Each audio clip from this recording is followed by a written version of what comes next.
Welcome back, everyone. Earlier in the show, we met Spencer West and Taylor Lindsay-Noel, two social media creators making waves, advocating for a more inclusive and more inclusivity and accessibility. I'll get the words out eventually.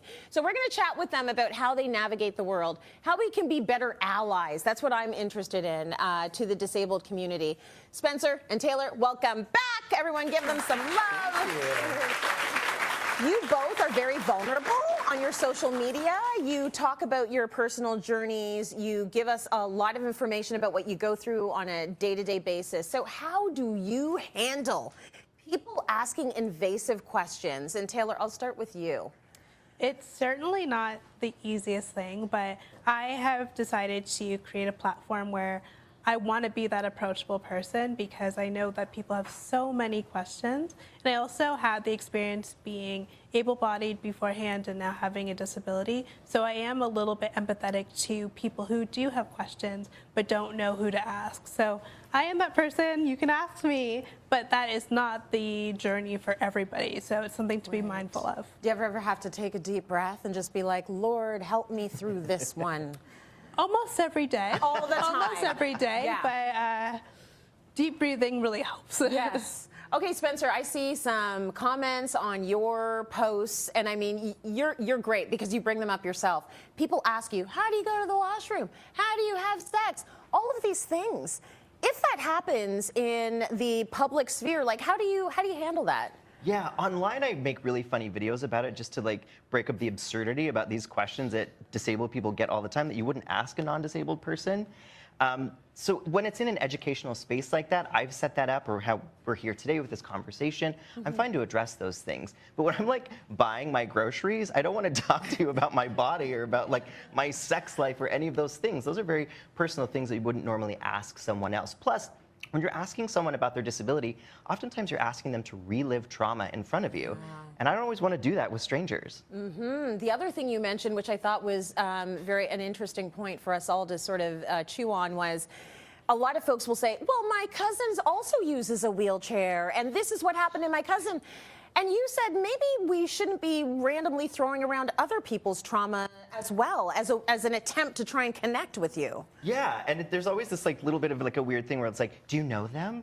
And I'm like, we don't all know each other. Like, you know? Don't you know? Yeah.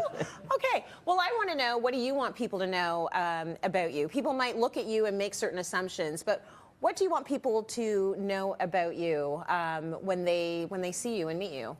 I think the biggest thing is that we're just like anybody else.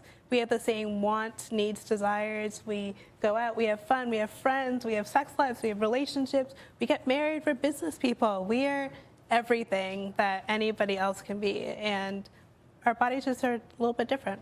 That's right. How about you, Spencer? Yeah, I mean, I echo everything that Taylor said. I think so often we're viewed as people that are stuck at home somewhere, or that's the only life that we want to live. And we want all the other things that non-disabled people want. Okay, sometimes non-disabled folks avoid using the words disability or disabled. So this is going to be good information for all of us. Instead, folks will use terms like differently abled or special needs. Why might that do more harm than good, do you think?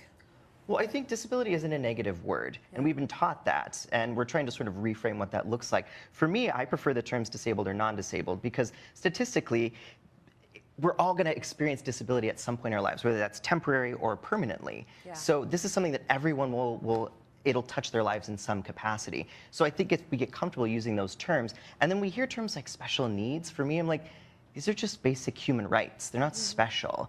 And so let's just call them what they are. Yeah. Taylor, how do you feel about the terminology? I think people get really scared about the word disabled, and it's nothing to fear because, like Spencer said, it is something that happens. It's part of the human experience. If you're blessed to make it to 90, you're gonna probably have a walker. You might need some glasses. Everybody will experience it at some point, so it's nothing to be scared of, nothing to try to change up the terminology. It is what it is, and it's part of the human experience. Absolutely. I remember the first time somebody said, or I read that everyone is going to experience being disabled at some point in their life if you are, as you said, Taylor, lucky enough to get to a certain age. Yeah.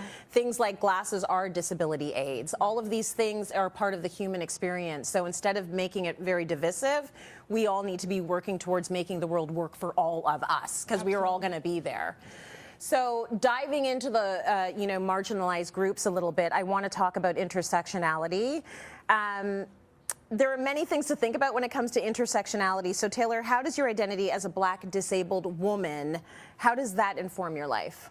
It shapes everything I do. It's part of my identity, and it helps me navigate the world with quite a few different lenses, and I think it's something special and something that should be celebrated. I'm very proud to be Black, I'm very proud to be a woman, and I'm very proud to be disabled. And I think it's something that people should step more in their truth about and not shy away from. You can't take one of those things away from the identity. They're all equally important. All equally important. I couldn't say it better. Yeah. And Spencer, for you, you have an interesting perspective as a queer disabled man. So talk to me a little bit about that, how that informs your life. Yeah, as Taylor mentioned earlier, so often people don't even see disabled folks as wanting love or wanting to have like a physical romantic relationship. So then the idea that we're not all heterosexual is like so shocking for people. But what, you're disabled and gay? Like, how can that be? You have to pick one. Yeah. What? Yeah. And so for me, it's like it's really important that we are visible if it's safe and we're able to do so that people understand we have the same range of experiences and emotions as non-disabled folks. And it comes with a lot of really different nuanced experiences. A lot of queer spaces are not accessible. And a lot of gay men get really obsessed with what our bodies look like. And so being disabled, that brings its own set of challenges in our own community as well. Absolutely. Taylor, you do a lot of accessibility reviews of Toronto restaurants. Yeah. So, which I think is such a cool thing that you're doing. Tell me about where that idea came from and what the response has been like.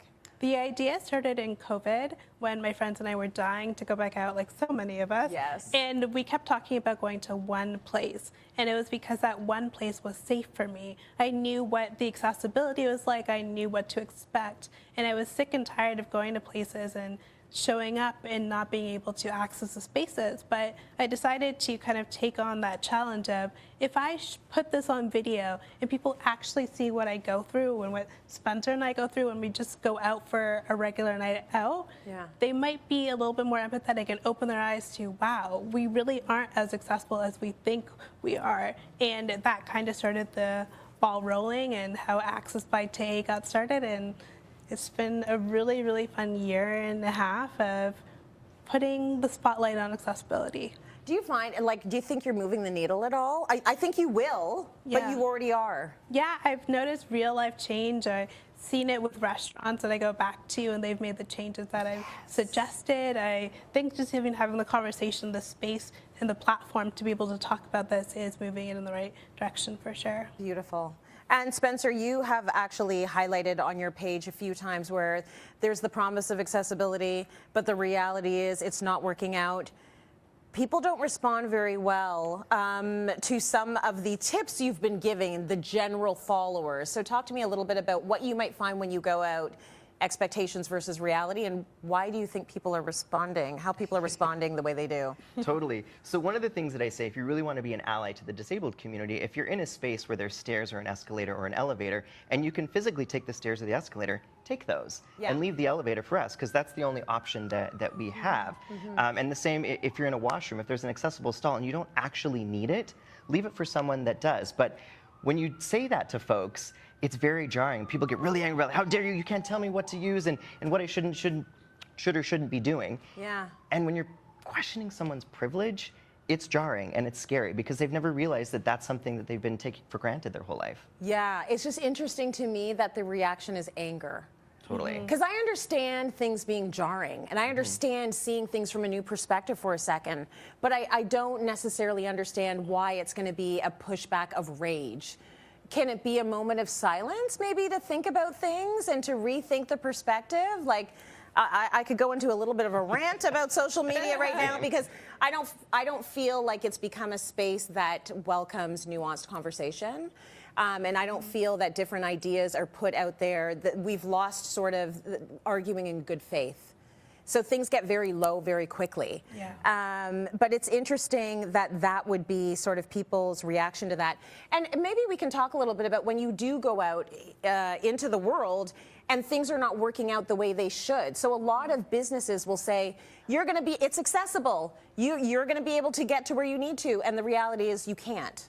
We were just having a conversation about an accessible restaurant backstage. It's a really big part of our daily thought process. You have to make a phone call to make sure it's accessible. You have to check online. And the thing, we do all these checks and balances, and then when you get there, they say they're accessible, and then there's 2 steps to get in, and they're like, oh, it's just 2 steps.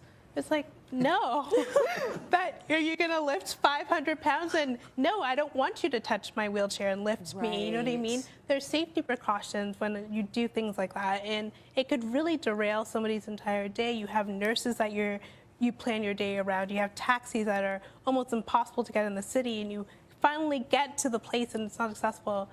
It ruins your entire day. And I think people need to realize it's not just one step.